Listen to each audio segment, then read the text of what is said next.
Hello and welcome to Insights from an Autistic. Today's video is on what is it like to have autism. So I'm going to describe what it was like when I was a little kid to middle school, high school, to now.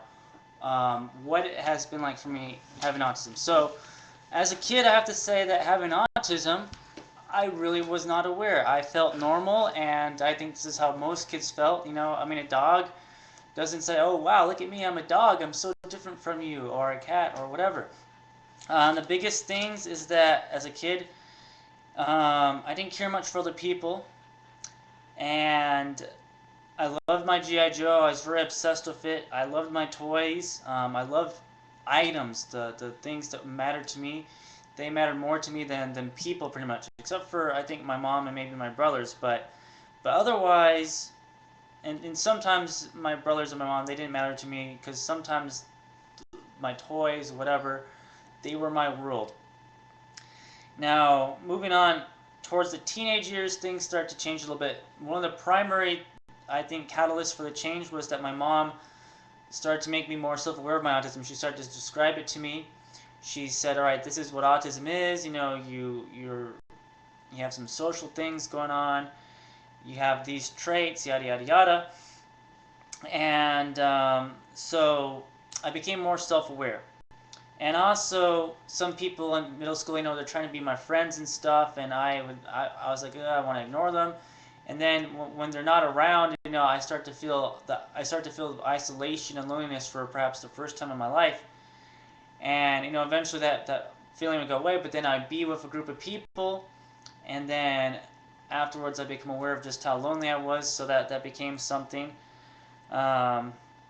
As well, towards the end of middle school, going into high school, my mind starts to think about everything. I start to wonder about how the universe was created and how the government works and all the intricate little details. And I just try to really figure everything out. If I didn't figure it out, I'd feel incomplete. And at that time, I was like, oh, I want to live for 1,000 something years so I can learn everything there is. And at that time, I became very obsessed with my Star Wars collecting, and I needed to have everything. Without everything, I felt incomplete. Whether it be everything about Star Wars or knowledge about the world and everything, there was this thing about more, more, more, and needing more. And then in high school, towards the first 2 years of my college years in community college, that's where the real battle began for me in terms of having autism. One of the things, my mom made it more and more clear is that I was different from everyone and that I couldn't help myself and that certain aspects of myself, just couldn't be changed, or I didn't have much chance in terms of making friendships, doing whatever, or doing normal social things. And so I set out to prove my mom wrong. And because of this, I did not like who I was. I was getting more involved with the honor society. I started to do things that are very much out of my comfort zone socially, and I felt horrible. I felt I was really pushing myself to newer and greater heights. And at the time, it was a great challenge, but now I'm very grateful that I did push myself, because now I'm able to interact in a lot of social situations with much ease. But because of that, putting myself in the social spotlight mainly to prove my mom wrong, that autism would not hold me back in whatever capacity, the conflict was just enormous at that time. And I was not comfortable in my skin, to say the least.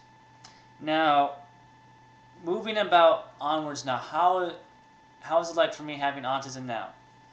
Well, let's talk about the main subjects that dominate my life, right? This doesn't really dominate my life, but it's something that I do every day, driving. If I drive long distances, I get very exhausted, and I know a few other people with autism the same way.